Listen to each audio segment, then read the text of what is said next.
graders, today is the very last day that we're working on our 80s vibe, either our skates or our sneakers, and so I just wanted to review things so we could get them finished up. So we've already started on this project. We did a fold in the middle so that we had a background and a ground at the bottom.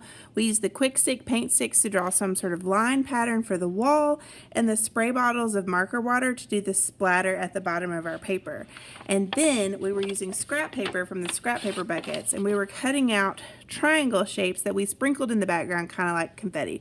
Remember, you needed to have at least 7 triangles. The front color doesn't matter, but the back color should be black, and they're a little bit staggered from each other, so it looks like a shadow and adds a little bit of dimension. Once you've finished this step, you're going to start working on your shoes. So you'll go to the front table if you haven't gotten your big sheet of paper for your shoes yet. We're going to fold it in half. Some teachers call this a hamburger fold. There are idea sheets that you have at your table that have sneakers and skates. You're welcome to do sneakers or skates, whichever one you would like. If you've already started, you're going to keep working on the one that you've already started. And just as a reminder for my friends that haven't started yet, we're just going to get the basic shape for our sneaker first. And then once we have the outside shape, the form of our shoe, we're going to keep it folded and cut our pencil line with the paper folded so that we have 2 shoes that are exactly the same, a set. So if you're cutting skates, you're cutting both of your skates at the same time. You're not worried about your details yet. Once you've finished cutting it out, you're going to decide if your shoes are facing the same direction or if they're going to face 2 different ways. That is up to you. You can decide for yourself.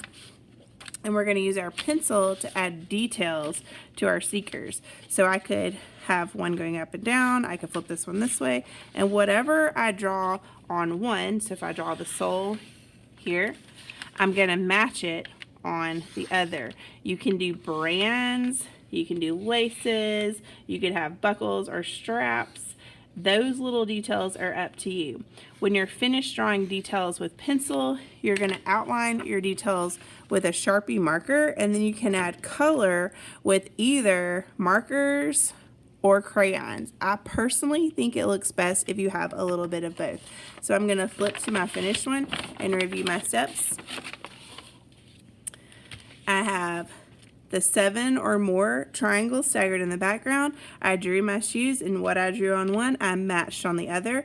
After I finished drawing with pencil, I outlined all of my pencil lines with Sharpie, and then I started adding color with markers, but I also used a little bit of crayon just because it adds a little bit of texture and variety to your work. Once you're finished, you're going to glue both of your shoes onto your paper and put this paper on the bottom of the tall drying rack.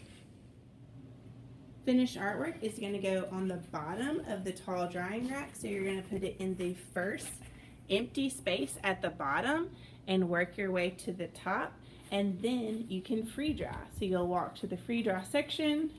You can borrow paper from the free draw basket. You can use one of the books from the free draw library. You can draw the free draw challenge, and you can even draw extra sneakers just for practice.